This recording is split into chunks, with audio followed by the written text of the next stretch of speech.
Le riche milliardaire a malmené une vieille femme, sans savoir que c'était sa mère, qu'il cherchait depuis très longtemps. Partie 3. Les histoires des pieds-pots. Faites un test ADN. Immédiatement.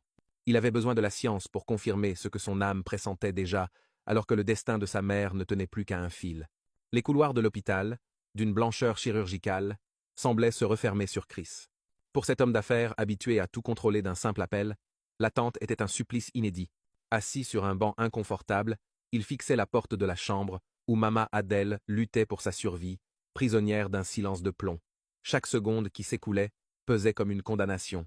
Il tenait entre ses doigts tremblants l'enveloppe contenant les résultats du test ADN. Le cœur battant à tout rompre, il brisa le sceau. Les chiffres et les termes techniques s'effacèrent pour ne laisser place qu'à une seule certitude mathématique.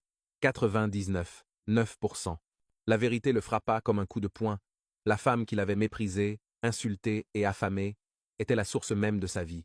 Le secret du sang venait de briser son armure d'arrogance, le laissant nu face à son immense culpabilité. Chris entra dans la chambre d'hôpital d'un pas chancelant, les résultats du test froissés dans sa main. Le bip régulier des machines était le seul son qui troublait le silence pesant. Soudain, un faible mouvement attira son attention. Mama Adèle ouvrait lentement les yeux. Son regard, d'abord embué, se posa sur l'homme qui se tenait à son chevet. « C'est toi » murmura-t-elle dans un souffle, reconnaissant non pas le millionnaire arrogant du carrefour, mais les traits du petit garçon qu'elle avait perdu 30 ans plus tôt. Chris s'effondra à genoux, saisissant la main marquée de la cicatrice pour la porter à son front. Les larmes qu'il avait refoulées pendant des décennies jaillirent enfin. « Pardonne-moi, maman » sanglota-t-il, brisé par le remords. Dans ce pardon partagé, les années de solitude s'évaporèrent. Le riche héritier venait de retrouver son identité, réalisant que sa plus grande fortune était cette femme qu'il avait autrefois malmenée. Quelques semaines plus tard, l'atmosphère du luxueux manoir de Chris avait radicalement changé. Mama Adèle, désormais rétablie et élégamment vêtue, n'occupait pas seulement la plus belle suite de la maison.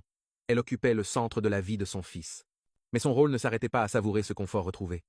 Pour elle, la véritable urgence était la guérison de l'âme de Chris. Chaque matin, elle lui rappelait avec une fermeté douce que l'arrogance est la prison du cœur. Elle l'obligea à retourner au marché pour s'excuser personnellement auprès des vendeurs qui l'avaient méprisé.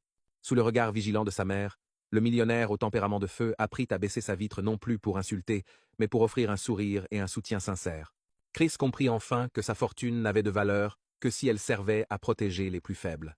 Mama Adèle ne lui avait pas seulement redonné son passé, elle lui avait offert un avenir digne d'un homme.